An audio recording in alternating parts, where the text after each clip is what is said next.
हम काफ़ी देर से बात कर रहे हैं जेनेटिक इंजीनियरिंग की, डीएनए रिकॉम्बिनेंट टेक्नोलॉजी की, लेकिन हमने अभी तक ये नहीं देखा कि वो होती कैसे है। बेसिकली अगर एक रिकॉम्बिनेंट डीएनए बनाया जाता है, एक ऐसा ऑर्गेनिज्म के अंदर वो चीज़ इंसर्ट की जाती जिसके अपने जेनेटिक मटेरियल के अंदर एक फॉरेन डीएनए का पार्ट भी हो, उसको हम रिकॉम्बिनेंट डीएनए कहते हैं। लेकिन वो बनता कैसे है और उसको हम कैसे यूटिलाइज करके अपने मर्जी का काम करा लेते हैं, वो हम इस सेक्शन में देखेंगे in the basic steps involved in genetic engineering. तो इस काम के लिए सबसे पहला जो हम स्टेप जो है वो परफॉर्म करते हैं, that is the isolation of the gene of interest. Gene of interest, इसको हम GOI भी लिखते हैं। जीन ऑफ इंटरेस्ट का मतलब है वो जीन जो हम चाहते हैं कि ये आगे रेप्लिकेट हो, ये आगे जाए, या इसकी ढेर सारी कॉपीज बन जाएं, या हम इससे कोई जो है वो अपनी प्रोटीन बना सकें, या ये वो जीन है जो हम किसी हायर ऑर्गेनिज्म में इंसर्ट कर सकें और उसके DNA को मॉडिफाई कर सकें।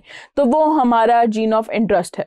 तो हम सबसे पहले क्या करते हैं कि DNA को आइडेंटिफाई करते हैं, उस जीन ऑफ इंटरेस्ट को आइडेंटिफाई करते हैं इन अ डोनर ऑर्गेनिज्म। यानी अगर हमने ह्यूमन इंसुलिन बनानी है तो हम वहाँ से ह्यूमन जीनोम में से जो इंसुलिन का जीन है उसको जो है आइडेंटिफाई करेंगे। आइडेंटिफाई करने के बाद हम क्या करेंगे, कुछ खास किस्म के एंजाइम्स यूज़ करेंगे जिनको हम कहते हैं रिस्ट्रिक्शन एंडोन्यूक्लियसेस। रिस्ट्रिक्शन एंडोन्यूक्लियसेस का काम ये है कि वो आइडेंटिफाइड जीन को एक ख़ास तरीके से एक पर्टिकुलर सेक्शन से कट कर सकता है। यानी कि वो पूरा जीन वहाँ दोनों साइडों से कट प्रोड्यूस करते हैं और वो जीन हमारे पास आ जाता है।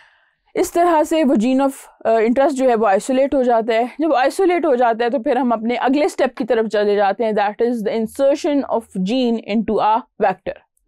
अब आपने वेक्टर का तो जिक्र आया ही नहीं, लेकिन वेक्टर क्या है? वेक्टर एक व्हीकल है, एक डिलीवरी सिस्टम है, एक ऐसी चीज़ है जिसके अंदर अपना जीन इंसर्ट करेंगे और वो आगे चला जाएगा, ऑर्गेनिज्म के अंदर इनकॉर्पोरेट हो जाएगा।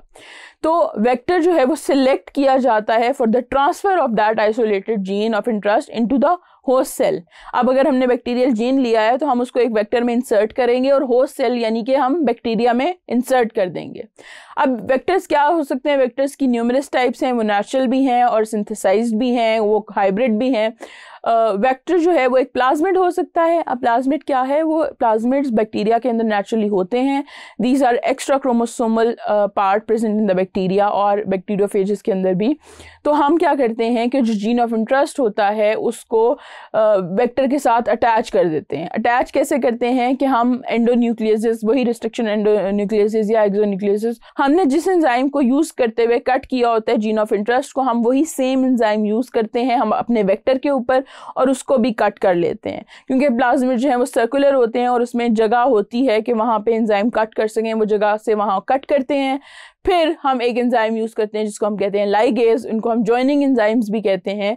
तो लाइगेजेस जो हैं वो क्या करती हैं कि हमारा जो जीन ऑफ इंटरेस्ट है और जो वेक्टर है पूरा का पूरा, उसको आपस में लाइगेट कर दें और वो मिलके पूरा एक जो है सॉलिड DNA का फ्रेगमेंट बन जाए। फिर DNA वेक्टर जो है और जो अटैच जीन है उसके अंदर, they are collectively called recombinant DNA। तो इस पूरे को हम रिकॉम्बिनेंट DNA टेक्नोलॉजी भी इसलिए कहते हैं कि हम यहाँ पे एक रिकॉम्बिनेंट DNA बना रहे होते हैं जिसमें एक से ज़्यादा ऑर्गेनिजम्स का जो DNA है उसको कंबाइन कर दिया जाता है। देन उसके बाद हमारा तीसरा स्टेप आ जाता है। तीसरा स्टेप में क्या होता है कि हम जो रिकॉम्बिनेंट DNA है उसको ट्रांसफ़र करते हैं टू द टारगेट होस्ट। हमारे केस में अगर हम इंसुलिन की एग्जांपल ले रहे हैं तो हम क्या करेंगे, बैक्टीरिया में उसको ट्रांसफ़र कर देंगे।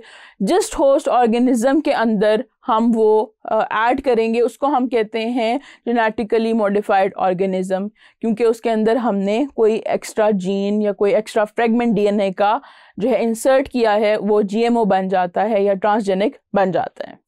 जब ट्रांसफर हो जाता है gene, that takes us to the fourth step, that is the growth of GMO।